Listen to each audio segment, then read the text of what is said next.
Khi anh bắt đầu một tình yêu là lúc anh tự thấy đổi mình, không còn những đêm về khuya. Là vì em, người cho anh suy nghĩ phải sống tốt. Là vì em, tình yêu của em đang được trân trọng. Thay vì phải xin lỗi, anh muốn tự mình thay đổi.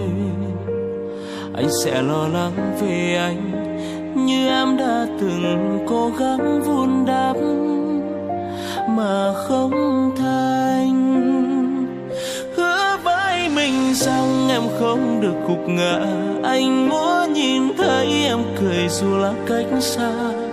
Anh sẽ vẫn tiếp tục để người ta nhìn em bằng sự nuối tiếc khi đã vô tình bỏ rơi em.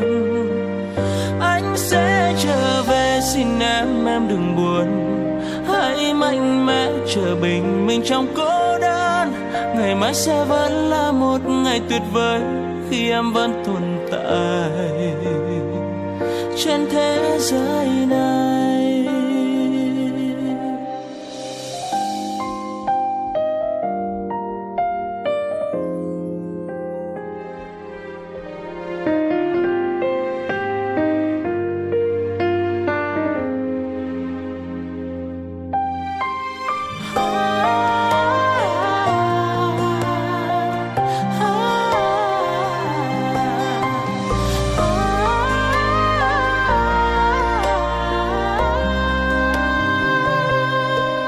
Là vì em, người cho anh suy nghĩ phải sống tốt. Là vì em, tình yêu của em đang được trân trọng. Thay vì phải xin lỗi, anh muốn tự mình thay đổi. Anh sẽ lo lắng về anh như em đã từng cố gắng vun đắp mà không thành. Hứa với mình rằng em không được gục ngã. Anh muốn nhìn thấy em cười dù là cách xa. Anh sẽ vẫn tiếp tục để người ta nhìn em bằng sự nuối tiếc khi đã vô tình bỏ rơi em. Anh sẽ trở về, xin em đừng buồn. Hãy mạnh mẽ chờ bình minh trong cô đơn.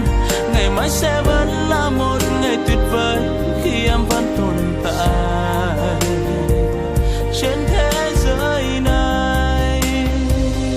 Hứa với mình rằng em không được gục ngã. Anh muốn nhìn thấy em cười dù là cách xa. Anh sẽ vẫn tiếp tục để làm một người ý nghĩa